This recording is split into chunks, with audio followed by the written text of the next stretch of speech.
प्रतिमेला वंदन करून आपण आपल्या आजच्या विषयाला सुरुवात करू. आदरणीय व्यासपीठ आणि तुम्ही सर्व जे शून्यातून सोनं तयार करतात आणि शून्यातून सोनं कसं तयार करायचं याचं प्रशिक्षण तुम्ही घेत आहात असे सर्व विद्यार्थी, सगळ्यांना माझा अतिशय मानाचा विनम्र प्रणाम.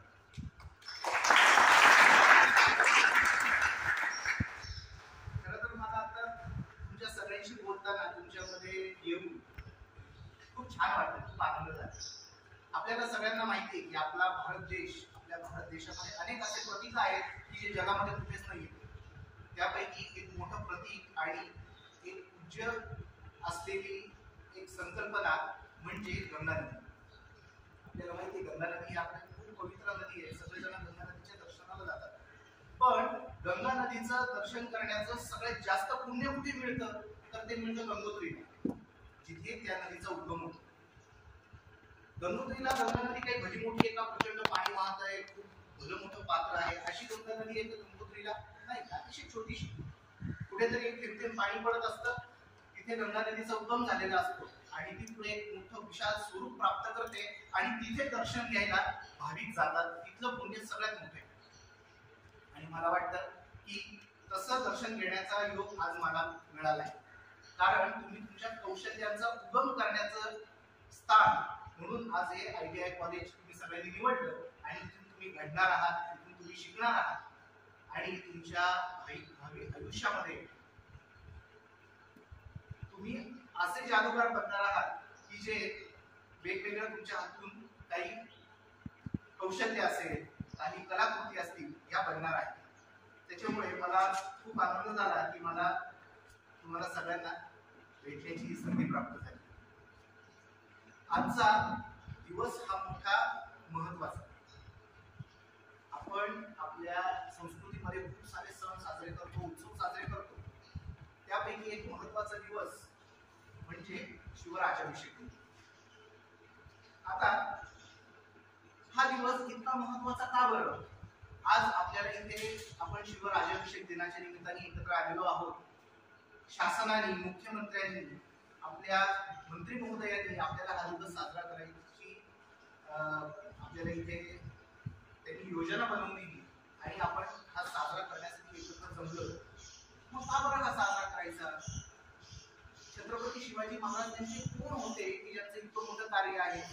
त्यांची जे गडकिल्ले आज शेकडो गडकिल्ले आपल्या महाराष्ट्रामध्ये आहेत, हे कसली साक्ष देत उभे आहेत. आपण मध्ये एक म्हण ऐकायचो पुराणातील वांगी पुराणामध्ये, आता तर आपल्याला भविष्य घडवायचंय.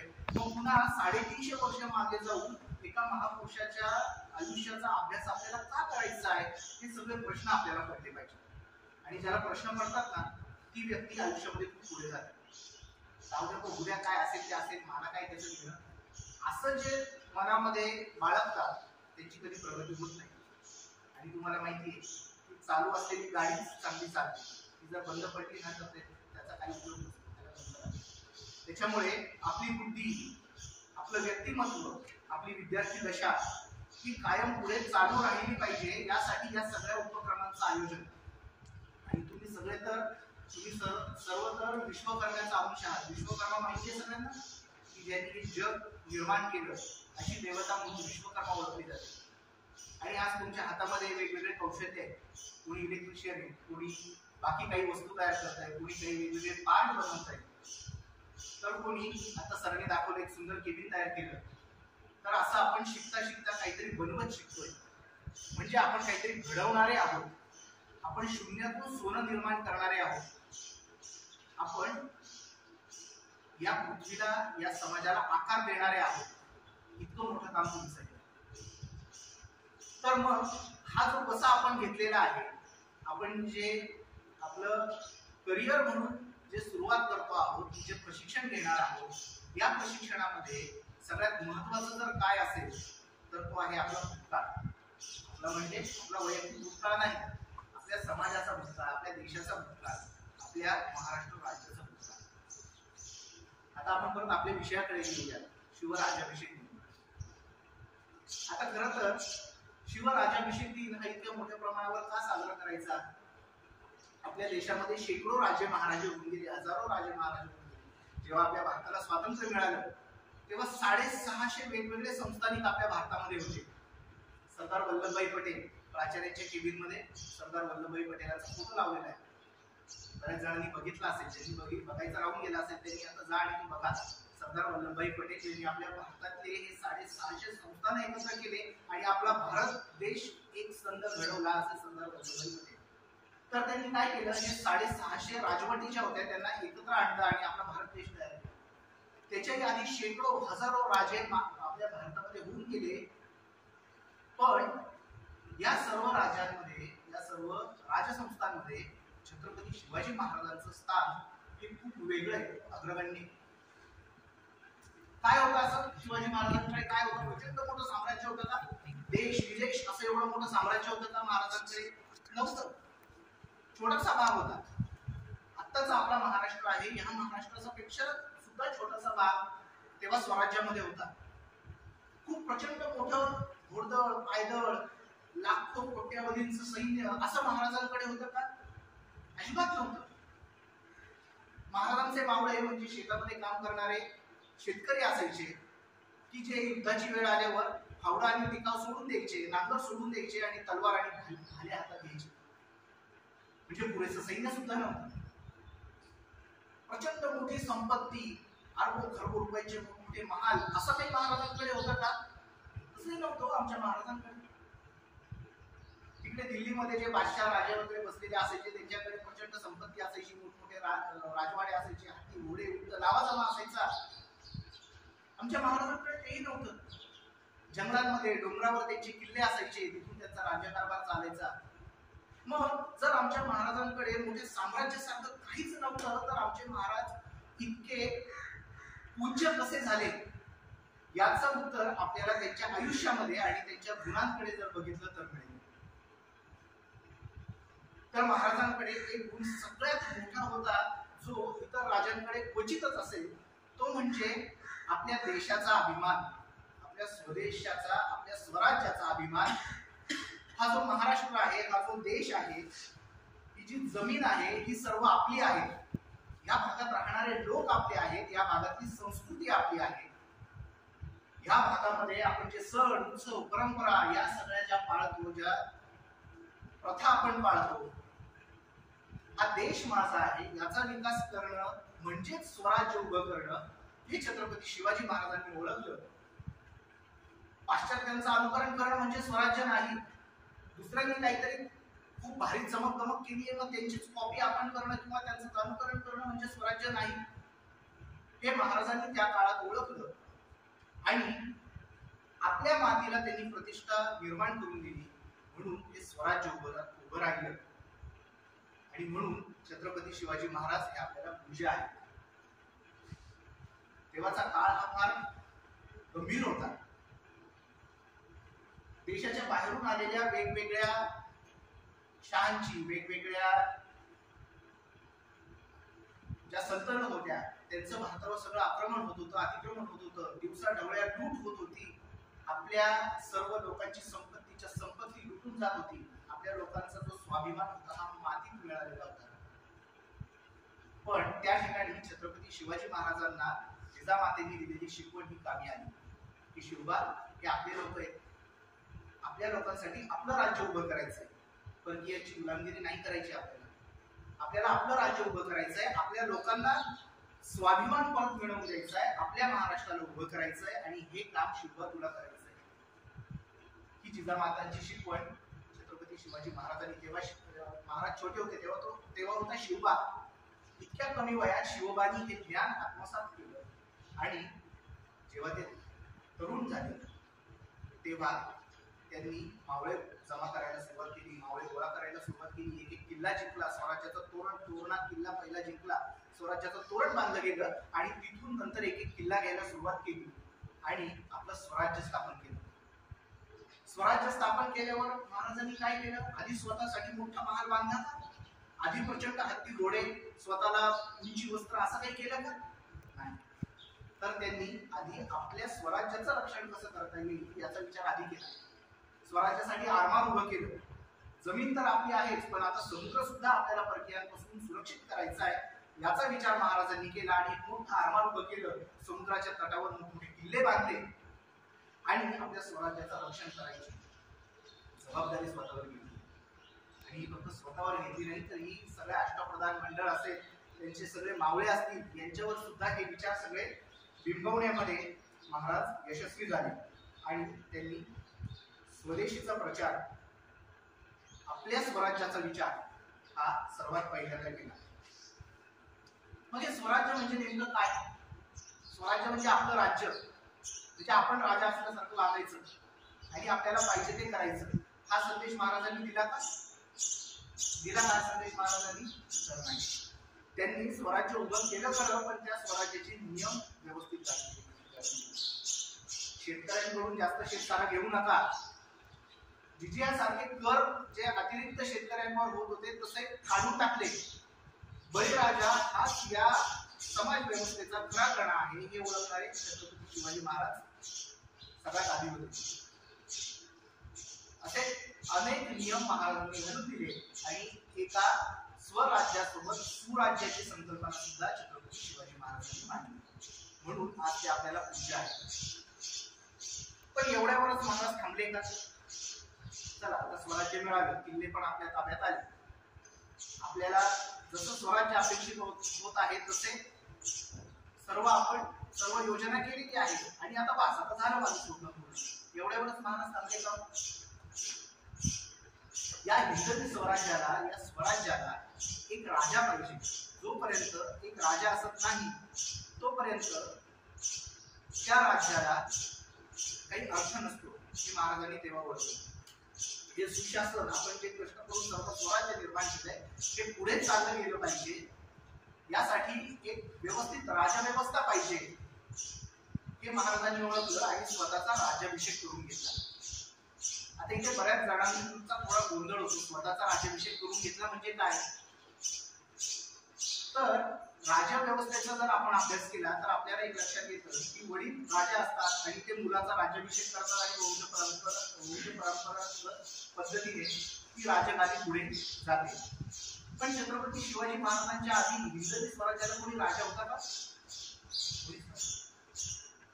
मोगलांचं राज्य होतं, परक्यांचं राज्य होतं, लेंचांचं राज्य होतं आणि त्या राज्यामध्ये स्वतःचं स्वराज्य उभं करणं, स्वतःचं म्हणजे रयतेचं राज्य उभं करणं आणि त्यांना मोठ्यांकडून असे आदेश मिळाले, सूचना मिळाल्या की शिवबा तुम्ही जे इतकं चांगलं स्वप्न पाहिलंय, हे जे तुम्ही स्वराज्य उभं केलंय, हे परकीयांनी पुन्हा तुमच्यावर आक्रमण करून ते मातीत मिळवायला नको. तुम्ही आता मात्र या स्वराज्याचे राजे झाले पाहिजे. आणि छत्रपती शिवाजी महाराजांचा राज्याभिषेक झाला. आपण या शब्दाचा उच्चार थोडासा चुकीचा करत असतो. आपण राज्याभिषेक म्हणत असतो, राज्याभिषेक नाही. कोणत्याही राज्याचा कधीच अभिषेक होत नाही, अभिषेक राजाचा होत असतो. शिवाजी महाराज हे, छत्रपती शिवाजी महाराज हे आपल्या स्वराज्याचे राजेच आहेत. त्या राजांचा तो अभिषेक होता, त्यामुळे याचा उल्लेख आपण राजाभिषेक असं केलं पाहिजे. तर महाराजांचा राज्याभिषेक झाला. भारतातल्या सर्व पूजनीय नद्या ज्या आहेत त्या नद्यांचं जल आणलं गेलं, वेगवेगळ्या गडकिल्ल्यांची माती आणली गेली आणि युद्धराज रायगड जी महाराजांची पहिली राजधानी होती त्या ठिकाणी महाराजांचा राज्याभिषेक करण्यात आला. 7 सिंधूंचं जल आणून महाराजांचा अभिषेक करण्यात आला. तेव्हा महाराजांचे जे गुरुस्थानी असलेले जे पण मान्यवर होते त्यांनी सुराज्य कसं असावं, स्वराज्य कसं चालावं याची एक सूत्री महाराजांना सोपवली. महाराजांनी त्याचं वाचन केलं आणि तिथून आपल्या हिंदवी स्वराज्याला एक राजत्व प्राप्त झालं, आपल्याला एक राजा मिळाला. मग राजे तर खूप होऊन गेले, पण शिवाजी महाराजांचं महत्व वेगळं का बरं? बाकीच्या राजांना ते राजसिंहासन हे वंश परंपरेने मिळालं असेल, पण आपल्या राजांनी ते स्थान निर्माण केलं होतं. त्यासाठी त्यांचा खूप मोठा त्याग होता, त्यांच्या साथीदारांचा त्याग होता, त्यांच्या मावळ्यांचा त्याग होता आणि त्या त्यागातून उभं राहिलेलं हे स्वाभिमानाचं सिंहासन. आता हे सगळं ऐकायला आपल्याला खूप रंजक वाटतं, पण याच्या मागे महाराजांचे जे कष्ट होते, महाराजांचा जो त्याग होता तो प्रचंड होता. मग या सगळ्यामधून आपण काय शिकू शकतो? आपण हे दिवस का साजरे करायचे? फक्त आलंय काहीतरी शासनाकडून आणि आपले कॉलेजने आपल्याला बरोबर आणून बसवलंय किंवा आपल्याला एक आहे एक दिवस म्हणून हा साजरा करायचा ना, तर असा त्याचा अर्थ नाहीये. उलट मी तुमच्या सगळ्यांचं अभिनंदन करेन की तुम्ही अशा कॉलेजमध्ये आहात की ज्या कॉलेजमध्ये यासारखे उपक्रम कळकळीने राबवले जातात. आपण कॉलेजमध्ये येऊन आपण जे शिकतो ते म्हणजे फक्त आपल्याला दिलेला जॉब पूर्ण करायचा असेल, आपल्याला फक्त दिलेले टास्क पूर्ण करायचे असतील, जे काय आपलं जॉब कार्ड असेल ते पूर्ण झालं आहे याच्यासाठी आपल्याला दिलेले जॉब पूर्ण करायचे असतील, एवढ्या फक्त आपलं शिक्षण मर्यादित असतं का? फक्त आपल्याला दिलेले मार्क जे आहे शेवटच्या पेपर मध्ये आपल्याला व्यवस्थित लिहिता आलं पाहिजे म्हणून असलेला अभ्यासक्रम रटा रटा रटा रटा पाठ करायचा, दिलेले मार्क व्यवस्थित काहीतरी पूर्ण करायचे आणि फक्त मार्क मिळवायचे. जर मी पास झालो माझ्याकडे डिग्री सर्टिफिकेट आलं, एवढ्या फक्त शिक्षणात मर्यादित असतं का? तर अजिबात नाही. आपल्या शिक्षणातला हा एक छोटासा भाग झाला, पण याच्या व्यतिरिक्त खूप असे भाग असतात की जे आपल्याला शिकायचे असतात आणि ते विद्यार्थी दशेमध्ये शिकायचे असतात आणि त्यातले काही भाग हे आपल्याला शिकायला मिळतात. शिवाजी महाराजांनी ज्या काळामध्ये ज्या अवस्थेमध्ये स्वराज्य उभं केलं तसा काळ आता आहे का? आहेत का? आपले परकीय आक्रमण आपल्याकडून दिवसा ढवळे आपले घर लुटले जात आहेत का? आपले शेत लुटले जात आहेत का? तर नाही. आता आपला देश स्वतंत्र झालेला आहे. आता आपण इथे सुखाने राहू शकतो, भारतभर फिरू शकतो, जगभर फिरू शकतो. आपण इथे आपल्याला जेवढे अपेक्षित आहेत तेवढे पैसे कमवू शकतो, ते व्यवस्थित बँकांमध्ये सुरक्षित ठेवू शकतो, आपल्याला पाहिजे ती मौज मजा करू शकतो. मग जर आपल्याला हे स्वातंत्र्य मिळालेलं आहे तर राजाभिषेक साजरी करायची गरज काय? हा प्रश्न आपण विचारलाय का आपल्याला? तो विचार काय गरज आहे या हा दिवस साजरा करायची? काय आपल्याला या दिवसाकडून शिकायचंय?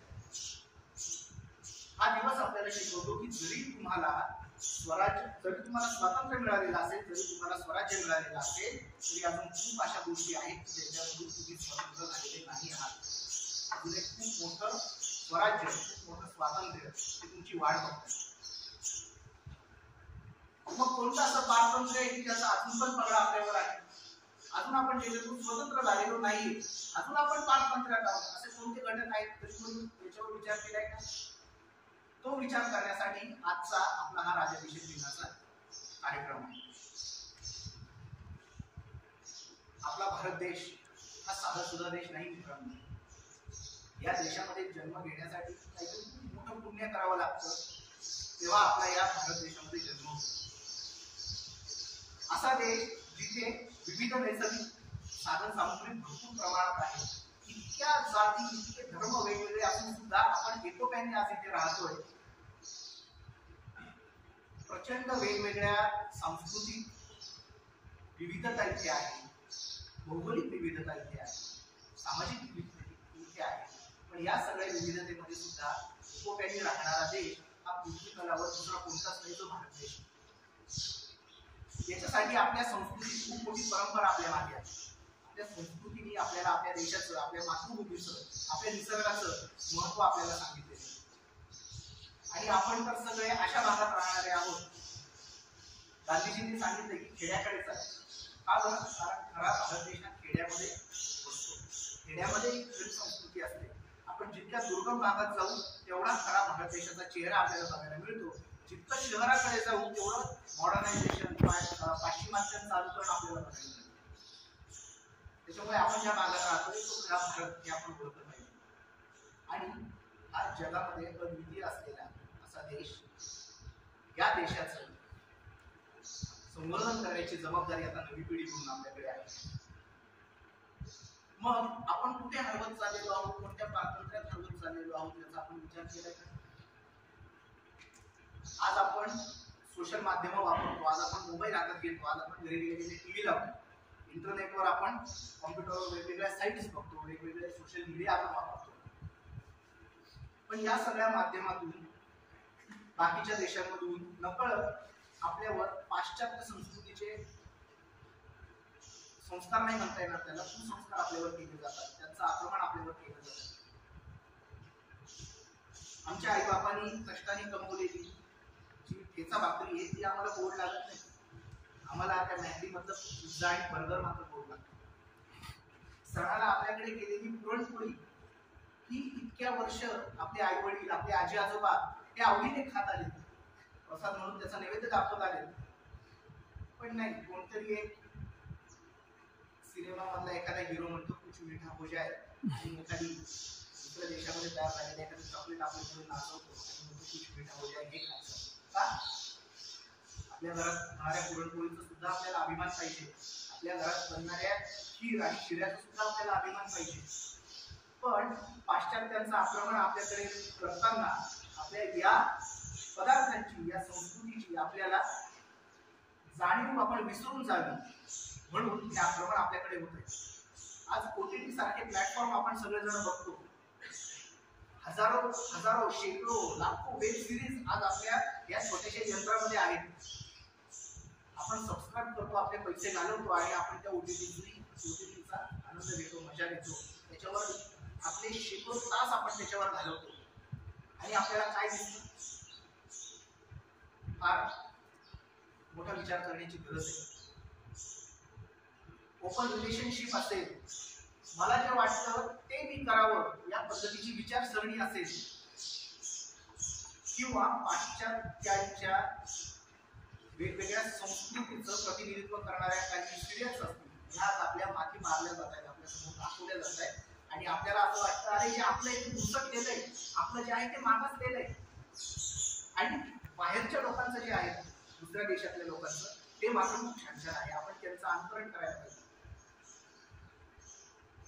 आपले आई वडील, आपले आजी आजोबा जे धोतर आणि कोपरीमध्ये असायचे, आपली आई आपली आजी जी नऊवारी साडीमध्ये असायची, जी आपल्याला कुठेतरी लावंडळ वाटायला लागते, आणि शहरामध्ये मात्र वनपीस मध्ये असणाऱ्या मॅडम जे आपल्याला अभिमान वाटायला लागतात. हे पाश्चात्यांचं अतिक्रमण आहे.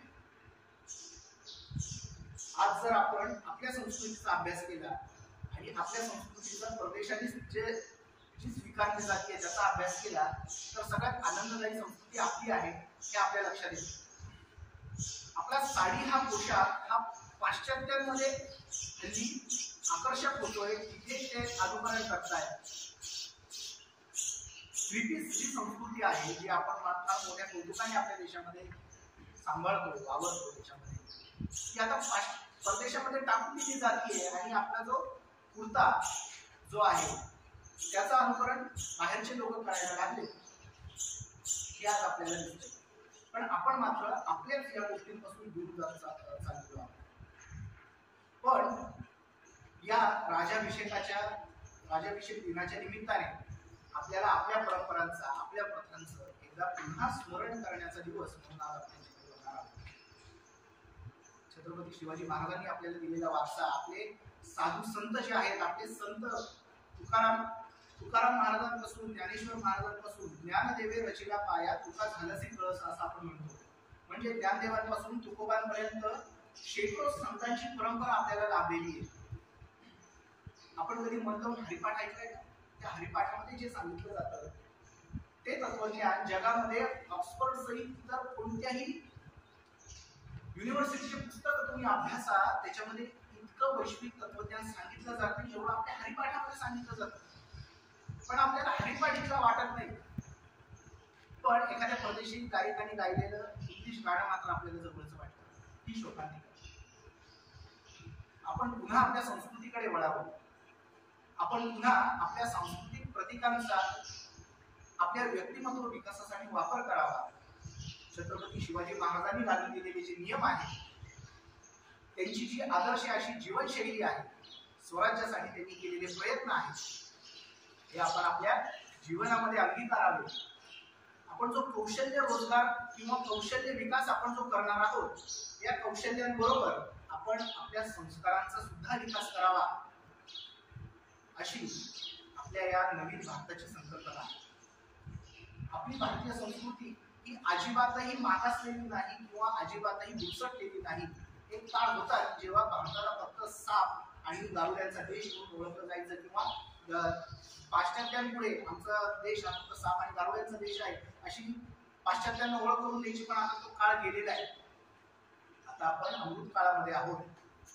Make in India, made in India सारखे प्रकल्प आता मोठे मोठे देशामध्ये व्हायला लागले. जग आपल्याकडे हा खूप ताकदवर देश आहे या नजरेने बघायला लागले. आणि इथेच आपल्याला एक खूप मोठा कॅनव्हास उपलब्ध आहे.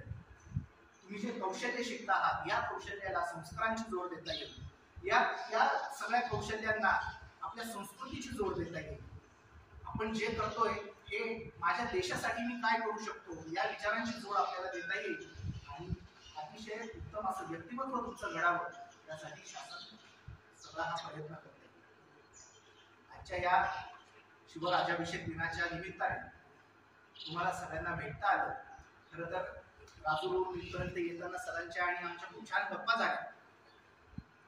तुमच्या या सर्व संस्थेमध्ये होणारे किती सकारात्मक बदल आहेत याच्या संदर्भात सर बोलत होते. त्यांचे विजन्स काय काय आहेत, किती ते तुमच्यासाठी तळमळले. मित्रांनो, तुम्हाला एक खरं सांगतो, तुम्ही इथे येतात, गेटच्या आतमध्ये येतात, तुमचा जॉब करतात, तुमचं शिक्षण घेतात आणि निघून जातात. पण तुमचा विकास व्हावा म्हणून ही किती मोठी फळी पाठीमागे काम करते. यांचे जे प्रयत्न आहेत याची कधी कधी हे तुमच्यापर्यंत पोहोचत नाही. पण तुम्ही आता अशा मार्गदर्शकांच्या मार्गदर्शनाखाली काम करत आहात जे तुमचा व्यक्तिमत्व विकास होण्यासाठी, जे तुमचा शैक्षणिक विकास होण्यासाठी मनापासून धडपड करतात. अशा या सर्व तुमच्या शिक्षक टीमला, सर्व संयोजक टीमला, आदरणीय सर इथे आलेले आहेत. आता आमचं ऑफिसमध्ये बोलणं झालं, सरांचा अनुभव प्रचंड मोठा आहे. असे अनुभवी वक्ते, अनुभवी व्यक्ती यांचा सहवास तुम्हाला मिळतोय याच्यापेक्षा वेगळं समाधान कोणतं नाही. जास्तीत जास्त शिका, जास्तीत जास्त आपले इन्स्टिट्यूट कडून शिका. आपले सगळे जे शिक्षक वृंद आहेत त्यांच्याकडून साक्षरतेचे धडे घेण्याबरोबर संस्कारांचे आणि प्रयत्नशील कसं असावं याचे सुद्धा धडे घ्या. आणि भविष्यामध्ये एक चांगले नागरिक बना, एक कुशल उद्योजक बना. याच्यासाठी मी खूप खूप शुभेच्छा देतो तुमच्या सर्व शिक्षक वृंदाला.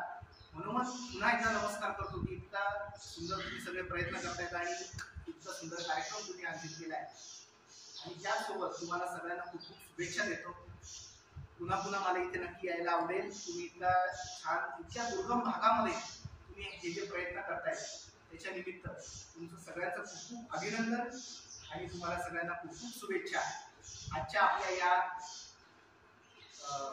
बौद्धिकाचा समारोप आपण एक गीत घेऊन करणार. आपण सर्वजण याच भागातले, सर्वजण डोंगराळ भागामध्ये राहतात. आपण किती जण आहे या भागात राहतात, एकदम छान. मी सुद्धा तुमचा सारखा त्याच्या डोंगराच्या पायथीची राहतो.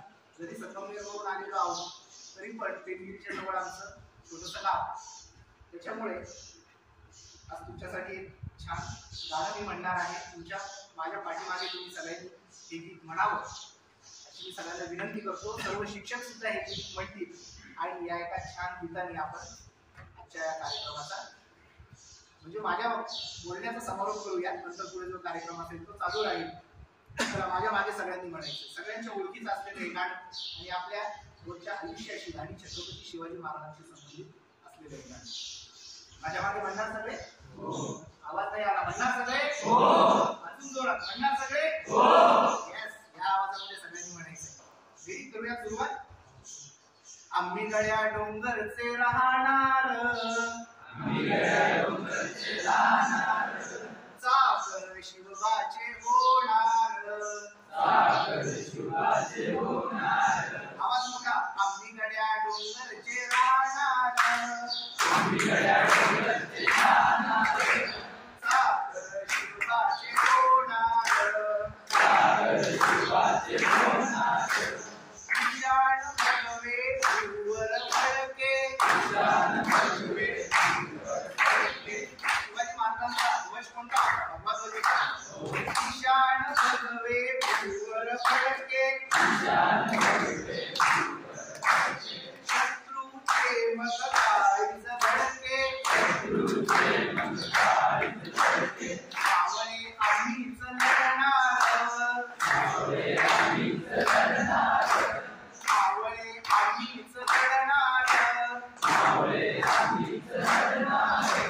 सागर शिवबाचे होणार,